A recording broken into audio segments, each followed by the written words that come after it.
안녕하세요. GPU 속법을 활용한 실시간 유량 산정 기술이라는 주제로 강연을 맡게 된 한국수자원조사기술원의 송재현입니다. 수자원관리에서 가장 중요한 질문은 바로 이것입니다. 지금 이 순간 얼마나 많은 물이 어떤 속도로 흐르고 있는가? 홍수에 대응하고 가뭄에 대비할 때, 수자원 정책의 기초가 되는 핵심 정보가 필요할 때, 그 기초가 되는 것이 바로 실시간으로 유량을 산정하는 기술인데요. 이번 시간에는 이 기술은 무엇이며 왜 중요한지 함께 살펴보겠습니다. 먼저 실시간 유량 산정 기술이 왜 필요한지 그 배경부터 말씀드리겠습니다. 과거에는 유량을 측정하기 위해 사람이 직접 하천에 들어가 유속을 측정하는 방식이 주로 사용되었습니다. 대표적인 방법이 기계식 유속계나 봉부자, ADV 및 ADCP를 활용한 계측인데요. 이러한 방식들은 기본적으로 현장에 인력이 직접 투입되어야 한다는 한계가 있습니다. 특히 홍수기처럼 물살이 거세고 위험한 상황에서는 측정이 어렵거나 아예 불가능할 때가 많죠. 또한 야간에 사용해야 하거나 접근 위험 지역에서 안전 문제는 더 커집니다. 결국 기존 방법만으로는 실시간으로 연속적인 자료를 확보하는데 많은 어려움이 있었습니다. 실시간 유량 산정 기술이 필요해진 또 하나의 배경은 기후변화입니다. 최근 수십 년 사이 홍수와 가뭄과 같은 극한 수문 현상이 점점 더 자주, 더 강하게 발생하고 있다는 점입니다. 이로 인해 강우 패턴이 불규칙해지고 순간적으로 유량이 급변하는 상황도 많아졌습니다. 이런 변화에는 기존의 전통적인 수유량 관계법만으로는 충분히 대응하기가 어렵습니다. 따라서 유량을 실시간으로 산정할 수 있는 새로운 방법이 필요해진 것입니다. 이런 요구를 가능하게 만든 것은 기술 발전입니다. ICT 기술의 발달로 원격 통신, 무인 계측, 실시간 데이터 전송이 가능해졌는데요. 여기에는 초음파, 전자파, 영상 기술을 활용한 유속계가 등장하면서 위험한 상황에서 사람이 물에 들어가지 않고도 유속을 자동으로 계측할 수 있게 되었습니다. 그렇다면 왜 이런 실시간 유량 산정 기술이 꼭 필요할까요? 첫째, 홍수 예보와 재난 대응을 위해서입니다. 실시간 유량 데이터는 홍수 예측 모형의 입력 값으로 들어가는데 이 값이 정확해야 홍수 예보의 신뢰도도 높아집니다. 실시간 유량 산정이 가능하면 홍수 예보를 더 일찍 내릴 수 있고 피해를 최소화하는 데 큰 도움이 됩니다. 둘째, 수자원관리 효율화입니다. 댐이나 보호, 저수지 같은 수자원 시설을 운영할 때 실시간 유량 자료는 매우 중요한 지표가 됩니다. 갑작스러운 유입량 변화에 따라 운영을 조정해야 할 때 실시간 정보가 있으면 훨씬 더 합리적인 결정을 내릴 수 있습니다. 또 가뭄 시기에는 용수 배분과 같은 정책 결정에도 과학적인 근거 자료가 됩니다. 셋째, 데이터의 품질과 지속성을 확보할 수 있다는 점입니다.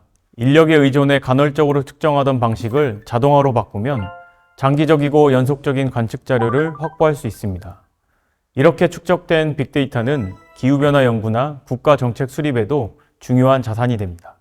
정리하자면 실시간 유량 산정 기술은 안전하고 신속한 홍수 대응, 과학적이고 합리적인 수자원 관리, 그리고 장기적인 기후변화 대응까지 이어지는 우리 사회가 꼭 갖춰야 할 기반 기술이라고 할 수 있겠습니다. 그럼 지금부터는 실시간 유량 산정 기술이 적용된 자동 유량 측정 시설이 무엇인지 살펴보겠습니다.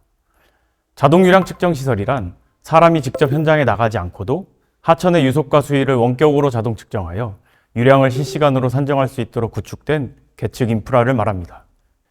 쉽게 말해 무인 자동화 장비를 이용해 하천의 흐름을 24시간 365일 모니터링하는 시스템이라고 이해하시면 됩니다. 이 시설은 크게 세 가지 요소로 구성됩니다. 첫째, 계측 장비입니다. 하천에 설치된 센서가 유속과 수위를 측정하죠. 초음파식과 전자파식 장비들이 대표적입니다. 둘째, 자료 전송 시스템입니다. 측정된 데이터는 통신망을 통해 실시간으로 중앙 시스템에 전송됩니다. 셋째, 운영관리 시스템입니다. 전송된 자료를 자동으로 처리하고 품질을 관리하며 유량을 산정에 활용할 수 있도록 하는 소프트웨어와 데이터베이스가 있습니다. 홍수와 가뭄과 같은 극한 상황을 조기에 파악하고 안정적인 수자원 관리 체계를 가능하게 한 획기적인 기술, 자동 유량 측정 시설의 역사는 언제부터 시작되었을까요? 지금으로부터 20년 전까지만 해도 보, 하구뚝 같은 수문 구조물의 조작이나 지류 함유부의 수위 변화, 분류 함유 등 다양한 하천의 특성 때문에 단순한 수유량 관계를 파악하는 것만으로는 유량 자료를 안정적으로 생산하기 어려웠습니다. 이러한 한계를 보완하기 위해 2001년부터 자동 유량 측정 시설이 도입되기 시작했죠. 또한 과거에는 대부분 인력 중심으로 유량 조사가 이루어졌습니다. 그러나 야간이나 휴일, 집중호우 시에는 현장 대응이 어렵고 무엇보다 홍수기에는 인력 투입 자체가 큰 안전 위험을 수반하게 되죠. 이러한 인력 의존적 조사 방식의 한계를 극복하고 홍수특보 확대 등 수자원 여건 변화에 대응하기 위해 주요 지점에 실시간 유량 자료를 생산할 수 있는 자동 유량 측정 시설의 구축이 확대되었던 것입니다. 그렇다면 도입 25년째를 맞는 자동 유량 측정 시설은 현재 우리나라에 어느 정도 분포되어 있을까요? 그 현황을 측정 방식별로 구분해보면 물속에 설치하는 접촉식 장비인 초음파 도플러 유속계, 즉 ADVM이 66개소, 물 밖에 설치하는 비접촉식 장비인 전자파 표면 유속계, 즉 EWSV가 32개소이며 두 방식을 병행해 운영하는 지점이 3개소 있습니다. 이처럼 자동 유량 측정 시설은 지난 25년 동안 단계적으로 확대되어 현재는 주요 국가 하천 전역에 걸쳐 운영되고 있으며 앞으로도 홍수 예보 강화와 수자원 조사 고도화를 위해 지속적으로 확충될 예정입니다. 지금까지 실시간 유량 측정 기술에 대한 전반적인 정보를 말씀드렸는데요. 이 기술의 기본 원리는 무엇인지 다음 시간에 살펴보도록 하겠습니다. 감사합니다.